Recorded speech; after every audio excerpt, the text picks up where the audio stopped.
ধর্ম মন্ত্রণালয়ের জরুরি বিজ্ঞপ্তি। বিষয়: প্রাণঘাতী করোনা ভাইরাস বিস্তার রোধে সর্বসাধারণকে ইবাদত উপাসনা নিজ নিজ ঘরে পালনের নির্দেশ। বিশ্বব্যাপী প্রাণঘাতী করোনা ভাইরাস ভয়াবহ মহামারী আকার ধারণ করেছে। বাংলাদেশে যথাযথভাবে সুরক্ষা নিশ্চিত করা না হলে ব্যাপক সংক্রমণ এবং বিপুল প্রাণহানির আশঙ্কা করছে বিশ্ব স্বাস্থ্য সংস্থা।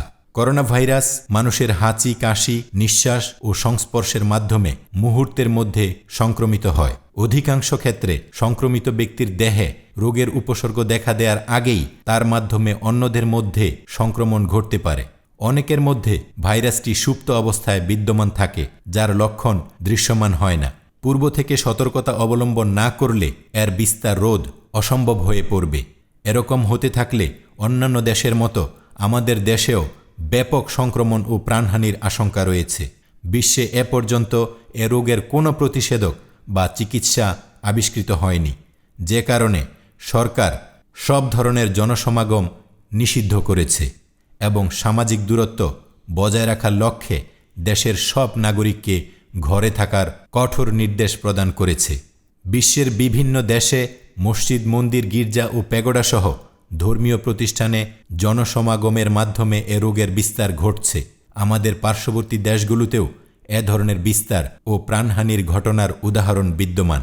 ইতোমধ্যে মুসলিম স্কলারদের অভিমতের ভিত্তিতে পবিত্র মক্কা মোকাররমা ও মদিনা মুনাওয়ারা সহ বিশ্বের প্রায় সব দেশের মসজিদে মুসল্লিদের আগমন সাময়িকভাবে বন্ধ রাখা হয়েছে।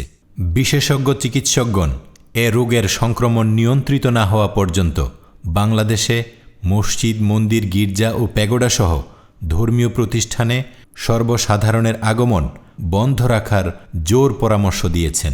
বিগত 29 মার্চ 2020 তারিখে ইসলামিক ফাউন্ডেশনের আহ্বানে এ বিষয়ে দেশের শীর্ষস্থানীয় আলেমগণ মিলিত হয়ে মসজিদে মুসল্লিদের উপস্থিতি সীমিত রাখার ব্যাপারে সর্বসম্মতভাবে আহ্বান জানিয়েছিলেন। তৎপরবর্তীতে পরিস্থিতি দ্রুত ভয়ঙ্কর অবনতির দিকে যাচ্ছে।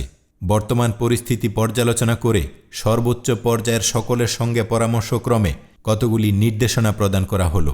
নির্দেশনাগুলি হচ্ছে: ভয়ানক করোনা ভাইরাস সংক্রমণ রোধকল্পে মসজিদের ক্ষেত্রে খতিব, ইমাম, মুয়াজ্জিন ও খাদেমগণ ব্যতীত অন্য সকল মুসল্লিকে সরকারের পক্ষ থেকে নিজ নিজ বাসস্থানে নামাজ আদায় এবং জুমার জামায়াতে অংশগ্রহণের পরিবর্তে ঘরে জোহরের নামাজ আদায়ের নির্দেশ দেয়া যাচ্ছে।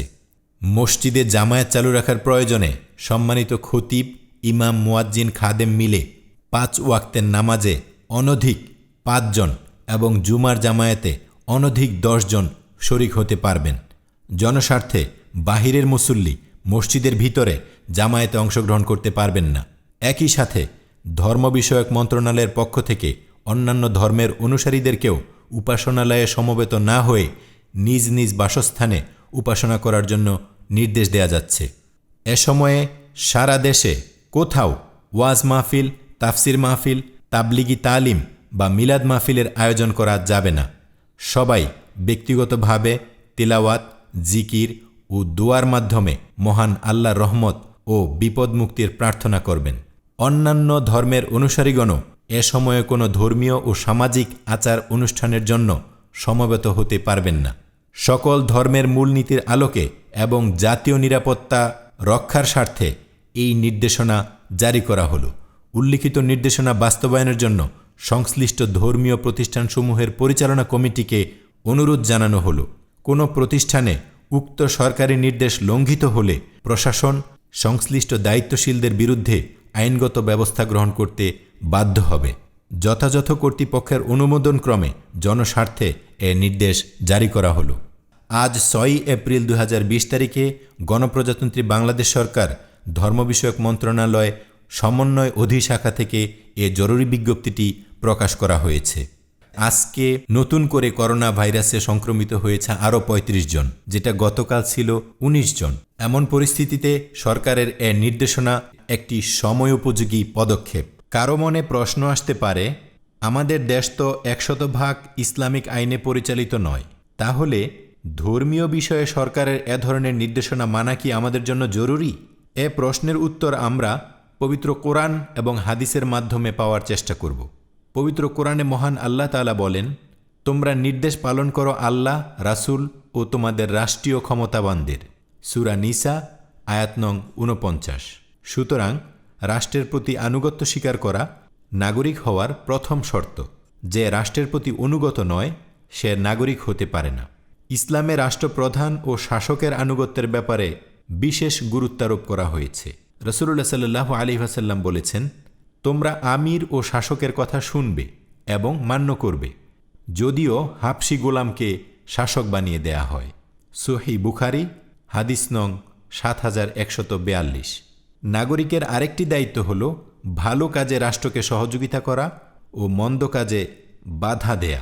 আল্লাহ তাআলা বলেন, তোমরা শুভ কাজ ও খোদাভীরুতার ক্ষেত্রে একে অন্যকে সহযোগিতা করো, আর পাপ ও খোদাদ্রোহিতার কাজে সহযোগিতা করো না।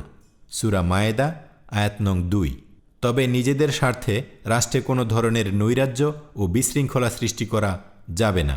আল্লাহ তাআলা বলেন, পৃথিবীতে বিশৃঙ্খলা সৃষ্টি করো না, নিশ্চয়ই আল্লাহ বিশৃঙ্খলা সৃষ্টিকারীদের পছন্দ করেন না। সূরা কাসাস আয়াত নং ৭৭।